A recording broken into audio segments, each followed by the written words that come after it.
Well, welcome back. I'm gonna kind of bring y'all up to date on the good news in the shop. The new to me lathe is installed.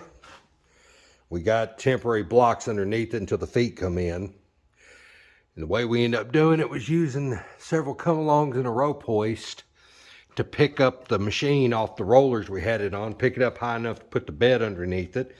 And that was an interesting challenge, but we got it going. And there's a few things that's kind of weird about this machine. First off, somebody pulled this cover off. I found pictures of it, and I'm going to replicate it. So I don't have the information in front of me, but I can change the speeds. I can look it up on my phone at the pictures I have, and then figure out which speed range and such I need to be in. And the feeds are still there, but I'm going to probably have this plate remade.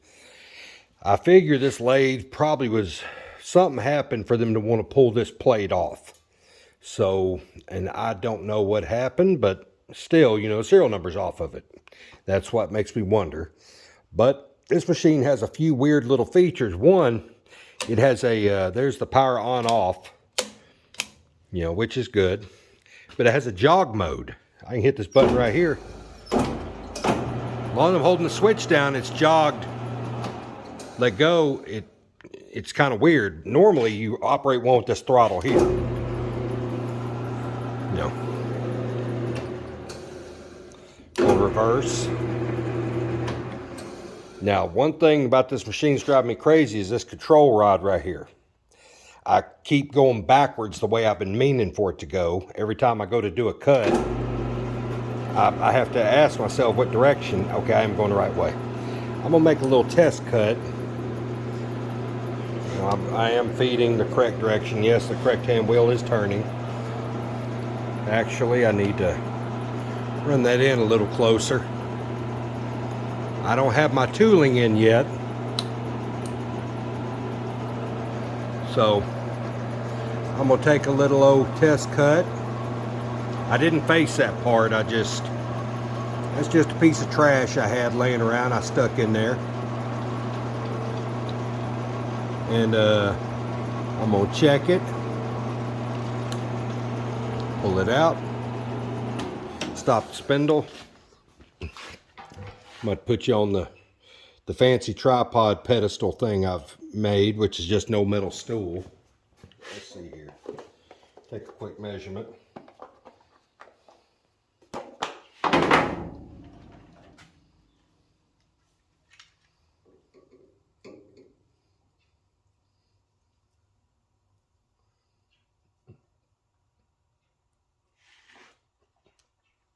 $737.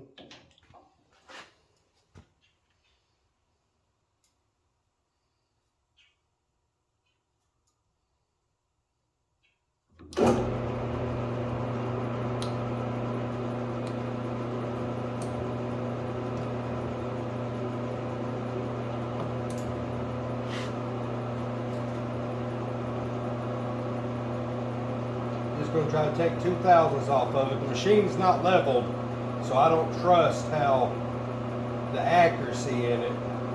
It'll probably do all right in a small area.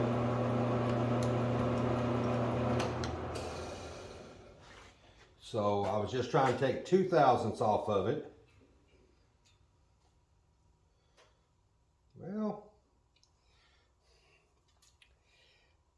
it took 2.5 instead of 2, but considering it's not level, I mean, the whole machine will rock. That's not too bad. But I mean, it does have, I can change speeds, all right. Well, I say I can.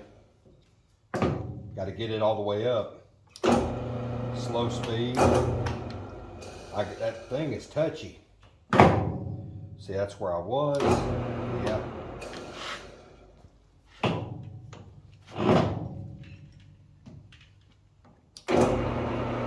That's full throttle, I think. All right. There's a gear there. I think it's only got 2 gears there. This is a directional screw. It changes the direction the feed rods go.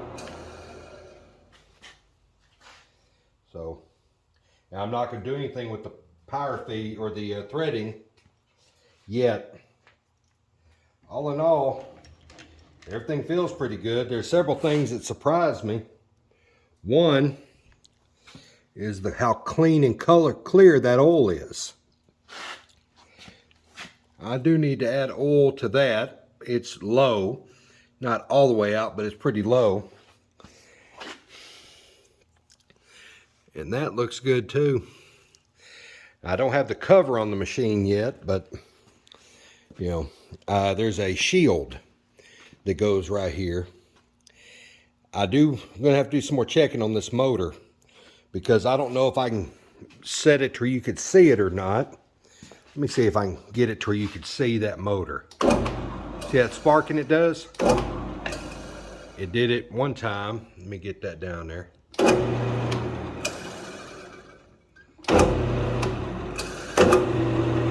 It only did it one time, but it will spark occasionally. It's not doing it again, but it has sparked several times, so. But good thing is, like I was saying though. All right, now. All right. That feed works. That feed works. I've still got the directional rod in the wrong direction. Kill that. Change the direction rod. Turn it back on. Now it's feeding back this way. Now it's feeding in that way. So, yeah, the lock works real good. It needs a whole bunch of cleaning. I'm probably fixing to start pulling a lot of this stuff apart. There's crud galore in this tailstock. I know y'all watch me finger it, but the